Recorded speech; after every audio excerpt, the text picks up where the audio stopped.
اور کبھی سامنے آنے والے ہر شخص کی گردن اڑا دوں۔ کبھی دل ڈوب جاتا تھا اور ہاتھ پاؤں ٹھنڈے پڑ جاتے تھے جیسے مجھے سزائے موت دینے کے لیے کہیں لے جایا جا رہا ہے۔ کبھی پھوٹ پھوٹ کر رونے کو جی چاہا۔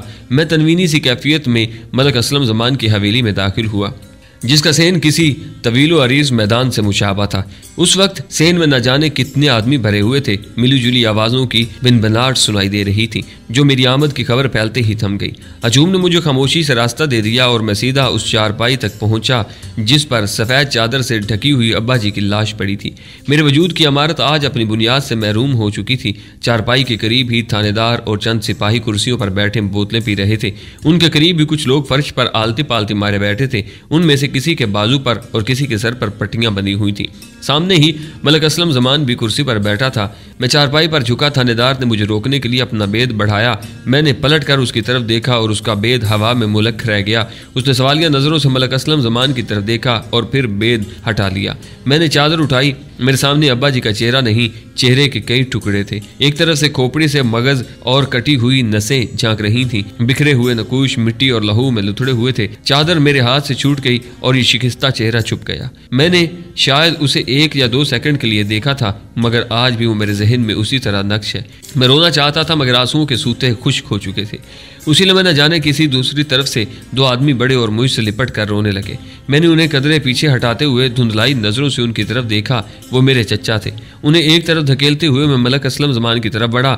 وہ ایک بے ہنگم لیکن بھاری بھرکم دراز قد اور باروب آدمی تھا۔ اس کے جبڑوں کا گوشت لٹکا ہوا تھا اور سر پر کلف لگے ترے والی موٹی سی پگڑی تھی۔ اس وقت وہاں موجود تمام افراد کو گویا سانپ سونگھ گیا جب میں نے ملک اسلم زمان کو گربان سے پکڑ کر ایک جھٹکے سے اٹھا لیا اور گھٹی گھٹی سی آواز میں کہا، ملک تمہیں اچھی طرح معلوم تھا کہ میرے باپ کو گولی چلانا نہیں آتی، پھر تم نے انہیں لڑنے کے لیے کیوں بھیج دیا؟ میرا خیال تھا کہ اس کا جواب یہی ہوگا کہ اس وقت جو بھی آدمی میسر تھے انہیں بھیج دیا گیا، لیکن اس کے بجائے وہ غرایا، کون کہتا ہے کہ میں نے اسے بھیجا تھا؟ وہ تو خود ہی نہ جانے کس وقت ڈیرے سے بندوق اٹھا کر اور 2-4 آدمیوں کو ساتھ لے کر جوش میں چل دیا تھا کہ میں چودھری کمال دین کے آدمیوں کو سبق سکھاتا ہوں۔ میں تو اس وقت ڈیرے پر تھا بھی نہیں۔ پھر اس نے الفاظ پر زور دیتے ہوئے کہا، میرے پاس کیا بندوق چلانے والوں کی کمی تھی جو میں اللہ میاں کی گائے کو بھیجتا؟ کون کہتا ہے میں نے اسے بھیجا تھا؟ اس نے سوالیہ نظروں سے ادھر ادھر دیکھا۔ اگر گربان میری گرفت میں ہونے کی وجہ سے وہ آسانی سے گردن نہیں گھما پا رہا تھا، لیکن جہاں جہاں تک میں اس کی نظر گئی لوگوں نے سر جھکا لیے، گویا بزبان خاموشی کہہ رہے ہوں، مائی باپ جو کچھ آپ کہہ رہے ہیں وہی درست ہے۔ اسی دوران 3-4 بندوق بردار آدمی آگے بڑھے۔ انہوں نے ایک جھٹکے سے مجھے ایک طرف کھینچ لیا، لیکن اس کے باوجود بھی ملک اسلم زمان کا گریبان میرے ہاتھوں سے نہ چھوٹ سکا۔ اس کے کرتے کا ایک خاصا چوڑا ٹکڑا چرڑ کی آواز کے ساتھ میرے ہاتھ میں آ گیا۔ بندوق برداروں نے سوالیہ نظروں سے ملک کی طرف دیکھا، گویا اجازت طلب کر رہے ہوں کہ میرا دماغ درست کر دیا جائے، لیکن خلاف توقع ملک اسلم زمان مربیانہ انداز میں مسکرا دیا۔ اسی دوران میں نے ایک بندوق بردار کے پیٹ میں کھونسا رسید کر دیا اور وہ دورہ ہونے کے بعد اور اوندے منہ فرش پر گر پڑا تھا۔ اسی لمحے تھانے دار صاحب نے اٹھ کر سرزنش کے انداز میں بید میرے ہاتھ پر مارتے ہوئے کہا، بس کر چھوکرے، زیادہ دنگا فساد مت مچا، مانا کہ تیرے لیے بڑے صدمے کا مقام ہے مگر یہ بھی تو دیکھ کہ غلطی تیرے باپ ہی کی تھی۔ میں نے تھانے دار کی طرف قطن توجہ نہیں دی اور ایک ٹک ملک کو گھورتا رہا جس کا گریبان چاک ہو چکا تھا اور ڈرم نما سینہ نظر آ رہا تھا۔ اس نے مشفقانہ انداز میں تھانے دار کا بازو تھپکتے ہوئے کہا، اس پر ناراض ہونے کی ضرورت نہیں کھرل صاحب، موقع ہی ایسا ہے، اور پھر اس کا خون ابھی گرم ہے، نوجوان ہے نا۔ اس دوران میں نے دونوں چچا بھی مجھے پکڑ کر کھڑے ہو گئے تاکہ میں ہاتھ پاؤں نہ ہلا سکوں۔ میں نے دانت پیس کر کہا، میرے باپ کے قاتل تم ہو اسلم زمان، اور یاد رکھنا کہ یہ قتل تمہیں بہت مہنگا پڑے گا۔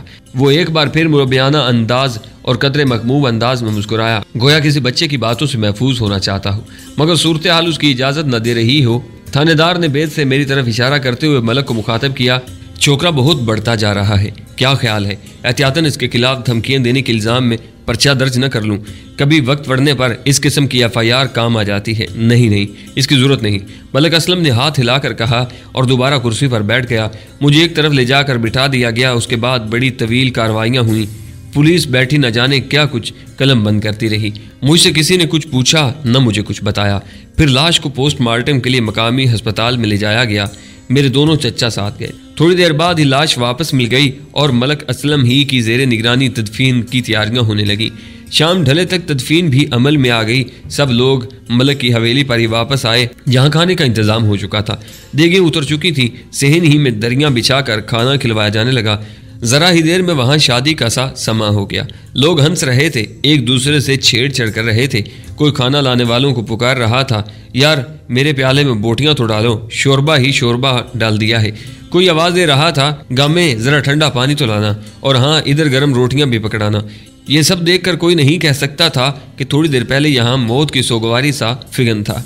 میں ایک طرف دیوار سے ٹیک لگائے بیٹھا تھا، میرے سامنے بھی کھانا سجا دیا گیا تھا، اور ایک بزرگ بڑے بڑے نوالے نگلنے کے ساتھ ساتھ مجھے سمجھانے کی کوشش کر رہے تھے۔ بھائی موت تو برحق ہے، صدمہ اپنی جگہ ہے، لیکن کسی کے سوگ میں کھانا پینا نہیں چھوڑا جا سکتا۔ یہ تو خودکشی کے مترادف ہے، اور خودکشی حرام ہے۔ میرے حلق میں آنسوؤں کی نمکینی پھیلی ہوئی تھی، میں گھٹنوں میں سر چھپا کر پھوٹ پھوٹ کر رونے لگا۔ بزرگ میری کمر تھپکتے رہے اور کھانا کھاتے رہے۔ کچھ دیر بعد میں اٹھ کر باہر آنے لگا تو ملک کے 3 آدمیوں نے میرا رستہ روکتے ہوئے کہا، ملک صاحب تمہیں اندر بلا رہے ہیں۔ میں خاموشی سے ان کے ساتھ چل دیا۔ میں کچھ تھک سا گیا تھا، سر دست مجھ میں کسی بات کا احتجاج کرنے کی سکت نہیں تھی۔ وہ مجھے اونچی چھت والے ایک طویل و عریض کمرے میں لے گئے، جہاں فرش پر دبیز سرخ قالین اور کھڑکیوں پر سرخ ہی پردے تھے۔ ملک اسلم زمان ایک بھاری بھرکم صوفے پر نیم دراز تھا، اس کے سامنے تپائی پر نوٹوں کی ایک موٹی سی گڈی رکھی تھی۔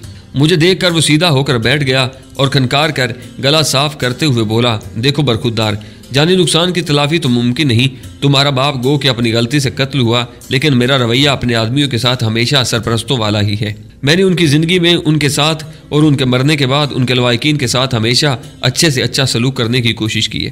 جو ہوا سو ہوا، میں تمہاری جو مدد کر سکتا ہوں اس کے لیے حاضر ہوں۔ اس نے تپائی سے نوٹوں کی گڈی اٹھائی جس پر ربڑ کا چھلا چڑھا ہوا تھا۔ اس کے ایک آدمی نے گڈی مجھے تھمائی، یہ 10,000 روپے ہیں۔ ملک بولا، اس رقم سے تم ایک نئی زندگی شروع کر سکتے ہو۔ اس کے علاوہ تمہارے مرحوم باپ پر میرا کوئی 2,500-3,000 روپے کا قرض تھا، میں وہ بھی معاف کرتا ہوں۔ میں نے ایک نظر نوٹوں کی گڈی کی طرف دیکھا۔ میں نے زندگی میں کبھی اتنی رقم نہیں دیکھی تھی، لیکن اس وقت وہ مجھے محض غلاظت محسوس ہو رہی تھی۔ صرف 10,000 روپے میں ایک بیٹے سے اس کا باپ خرید رہے ہو؟ میں نے ملک زمان کو گھورتے ہوئے پوچھا۔ وہ آنکھیں سکیڑے میرا جائزہ لے رہا تھا۔ اس سے پہلے کہ وہ کوئی جواب دیتا، میں نے گڈی اس کے منہ پر کھینچ ماری۔ نوٹ پرانے تھے اور رنگ ڈھیلا تھا۔ اس کے چہرے سے ٹکرانے سے پہلے ہی نوٹ ہوا میں بکھر گئے۔ مزید کچھ کہے بغیر میں تیزی سے کمرے سے نکل آیا۔ کسی نے مجھے روکنے کی کوشش نہیں کی۔ میں سیدھا گھر آ گیا۔ گھر میں کوئی نہیں تھا، سب لوگ حویلی ہی میں تھے۔ گھر میں سناٹا پھیلا ہوا تھا، اس سے زیادہ سناٹا میرے دل میں تھا۔ میں اپنے کمرے میں چارپائی پر جا گرا اور تکیے میں منہ چھپائے دیر تک روتا رہا۔ غیر ارادی طور پر میں بار بار سر اٹھا کر ابا جی کی خالی چارپائی کی طرف دیکھتا اور ہر بار پہلے سے زیادہ شدت سے رونا آتا۔ مجھے یقین نہیں آتا تھا کہ یہ چارپائی اب ہمیشہ خالی رہے گی۔ ابا جی گو کو مجھ سے زیادہ بات نہیں کرتے تھے، لیکن ان کے وجود سے ہی گویا ساری رونقیں تھیں۔ اب وہ نہیں تھے تو در و دیوار بھی کاٹنے کو دوڑ رہے تھے۔ اپنا بڑا غیر محفوظ سا لگ رہا تھا، جیسے سر سے کوئی سائبان ہٹ گیا ہو۔ شام کے سائے گہرے ہوئے تو سب لوگ واپس آ گئے۔ چچا وغیرہ میرے پاس ہی آ بیٹھے۔ وہ خود رو رہے تھے، لیکن مجھے تسلیاں دے رہے تھے، اور جوں وہ تسلیاں دے رہے تھے تو میرے آنسوؤں میں روانی آتی جا رہی تھی۔ جانے کہاں سے آنسوؤں کے چشمے پھوٹ پڑے تھے۔ بالآخر رات بیت گئی اور سب اپنے اپنے ٹھکانے پر جا کے سو گئے۔ اب پھر وہی میں تھا اور میری تنہائی۔ نیند جانے کس طرح ہر حال میں آ جاتی ہے۔ میں بھی بالآخر اپنے دکھ کو سینے سے لگائے ہچکیاں لیتے لیتے سو گیا۔ سوئم ہو چکا تھا تو میرے سوا گویا سب دھیرے دھیرے اس صدمے اس واقعے کو بھولنے لگے۔ چچا اسی طرح زمینوں پر جانے لگے، چچیاں اسی طرح گھرداری میں جت گئیں، بچے اسی طرح دھماچوکڑی مچانے لگے۔ بس ایک میں تھا جس کے سینے میں زخم ہرا تھا۔ تقریباً 1 ہفتے بعد ایک روز بڑے چچا رات کو میرے کمرے میں آئے۔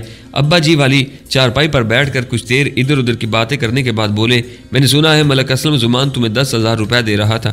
ان کے لہجے میں دبی دبی سی شرمساری تھی، جیسے انہیں یہ تذکرہ اچھا محسوس نہ ہو رہا ہو، لیکن کسی وجہ سے وہ بات کرنے پر مجبور ہوں۔ ہاں دے تو رہا تھا، میں نے دھیمے لہجے میں کہا۔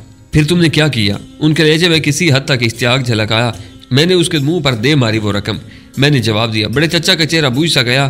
تمہارے اس طرح کرنے سے جانے والا تو واپس نہیں آ سکتا تھا۔ وہ دبی دبی سی آواز اور ہچکچاہٹ آمیز لہجے میں بولے، لے ہی لی ہوتی رقم، کچھ کام ہی سنور جاتے۔ میں ایک ٹک ان کی طرف دیکھنے لگا۔ وہ مجھ سے نظر نہیں ملا رہے تھے۔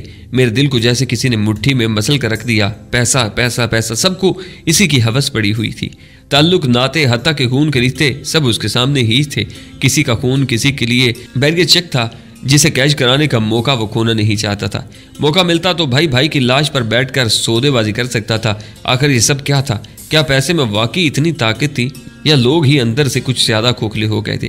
ابا جی کی موت کے صدمے سے میں کچھ سنبھل چکا تھا، میری آنکھیں خشک رہنے لگی تھیں، لیکن بڑے چچا کی یہ بات سن کر جانے کیوں میرا چیخ چیخ کر رونے کو جی چاہنے لگا، دل جیسے یکا یک دنیا سے اچاٹ ہو گیا۔ میں نے صرف ایک نظر بڑے چچا کی طرف دیکھا اور خاموشی سے اٹھ کر چلے گئے۔ وقت گزرتا رہا، میں سمجھتا تھا کہ ابا جی کی موت کا زخم میری جان لے لے گا، مگر ایسا نہیں ہوا۔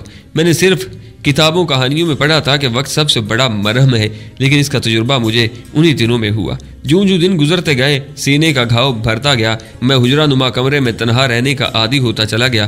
ایسا لگتا تھا جیسے میں ہمیشہ سے تنہا ہی رہ رہا ہوں۔ ابا جی گویا ایک بھولی بسری سی کہانی بن گئے۔ رفتہ رفتہ میری کیفیت اعتدال پر آ گئی، ہنسی کی بات پر ہنسی بھی آنے لگی، اور زندگی دوبارہ کم از کم اس حد تک ضرور دلچسپ محسوس ہونے لگی کہ اب مرنے کو جی نہیں چاہتا تھا۔ گو کہ شب روز کچھ عجیب ہی انداز میں گزر رہے تھے۔ دن بھر میں آوارہ گائے کی طرح منہ اٹھائے پھرتا، کبھی یہاں بیٹھ گیا تو کبھی وہاں، کبھی اس سے گپ شپ کر لی تو کبھی اسی سے۔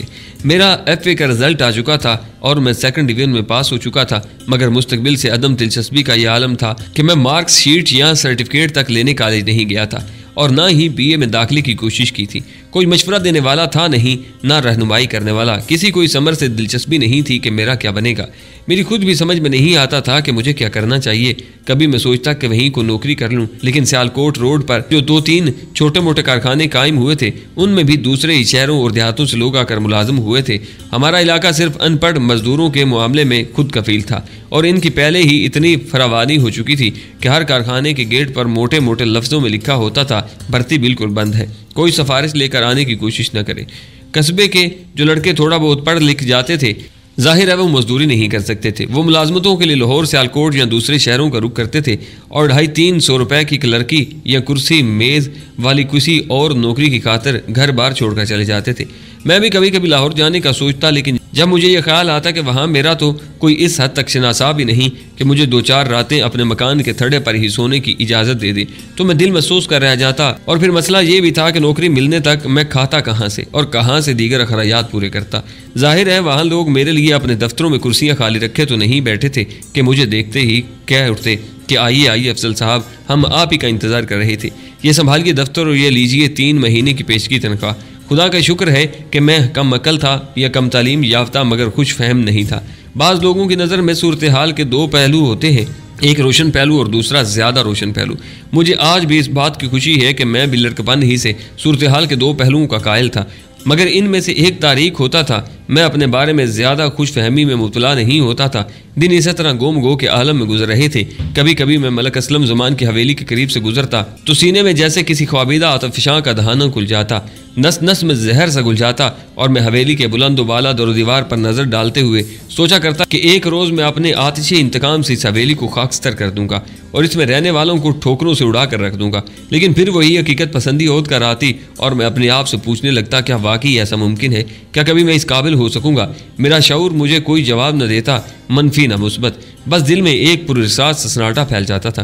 ابھی میں بے مقصدیت کے اس عذاب سے گزر ہی رہا تھا کہ گھر میں چھوٹی چچے کا رویہ بھی بدلنا شروع ہو گیا۔ اگر میں رات کو ذرا بھی دیر سے گھر آتا، کھانا موجود ہی نہیں ہوتا تھا۔ اگر چچی جاگ رہی ہوتی تھی تو بڑی بے نیازی سے کہہ دیتی تھی بچا ہی نہیں تھا۔ میں نے سوچا شاید باہر ہی سے کھا کر آؤ گے، حالانکہ انہیں معلوم تھا کہ میری جیب میں پھوٹی کوڑی بھی نہیں ہوتی۔ باہر اگر کبھی کبھار راجو سے ملاقات ہو جاتی تھی تو کھانے پینے کی کچھ عیاشی ہو جاتی تھی۔ اب میں کوشش کرتا تھا کہ جس وقت سب کھانا کھائیں میں گھر پر ہی موجود رہوں۔ ان موقعوں پر بھی میرے ساتھ جو سلوک ہونے لگا وہ بھوک مٹا دینے کے لیے کافی ہوتا تھا۔ چچی ایک چنگیر میں الگ ہی 2 روٹیاں اور پیالی میں بمشکل اتنا سالن ڈال کر جس سے محض چند نوالے کھائے جا سکیں یوں پکڑا دیتی جیسے وہ برہمن ہوں اور میں اچھوت۔ پکڑاتی کیا تھی، گویا منہ پر مارتی تھی۔ اس وقت ان کی پیشانی پر 100 بل پڑے ہوتے تھے۔ اگر میں غلطی سے دوبارہ سالن مانگ لیتا تو پھاڑ کھانے والے لہجے میں کہتی میں نے یہاں دیگ پکا رکھی ہے کیا؟ یہاں کوئی لنگر کھلا ہوا ہے کیا؟